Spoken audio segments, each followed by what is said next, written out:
जंगल में एक गधा और एक हाथी रहते थे। दोनों की दोस्ती अच्छी थी, लेकिन एक दूसरे से होशियारी दिखाने का कोई मौका नहीं छोड़ते थे। हाथी को अपनी ताकत पर घमंड था, जबकि गधा अपनी अक्लमंदी का दावा करता था। हालांकि उसकी अक्लमंदी अक्सर बेवकूफी में बदल जाती थी।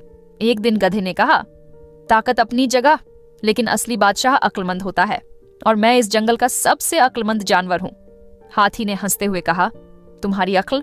तुम वही हो ना जिसने पानी में अपनी परछाई देखकर सोचा था कि तुम्हारा जुड़वां भाई भी जंगल में रहता है। गधा थोड़ा शर्मिंदा हुआ, लेकिन उसने फौरन चालाकी से कहा, अगर तुम्हें शक है तो आओ, एक शर्त लगाते हैं।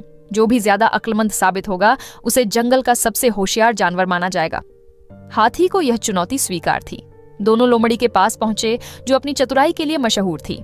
लोमड़ी ने कहा, अगर तुम दोनों को अपनी अक्लमंदी साबित करनी है तो मैं तुम दोनों को एक एक काम दूंगी। जिसे बेहतर तरीके से पूरा करेगा वही जीतेगा। पहला काम हाथी को मिला। तुम्हें जंगल के मधुमक्खी के छत्ते से शहद निकालना है बिना डंक खाए।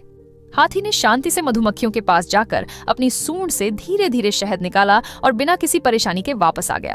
अब गधे की बारी थी। लोमड़ी ने कहा, तुम्हें नदी से एक मछली पकड़नी है बिना अपने हाथ गीले किए। गधा खुश होकर बोला, ये तो बहुत आसान है। वह भागकर नदी पर पहुंचा और सोचने लगा, हाथ गीले किए बिना मछली पकड़नी है? हाँ, मैं अपने मुंह से पकड़ लेता हूं। जैसे ही उसने पानी में मुंह डाला, एक बड़ी मछली उसके दांतों से टकराकर भाग गई और गधा खुद ही नदी में गिर गया। पूरा भीग गया, लेकिन मछली हाथ नहीं आई। गधा सिर झुकाए वापस लौटा, जबकि हाथी जोर जोर से हंस रहा था। जंगल के सारे जानवर भी ठहाके लगाने लगे। तब से गधा अपने अक्लमंदी के दावों के लिए नहीं, बल्कि अपनी मजेदार हरकतों के लिए मशहूर हो गया।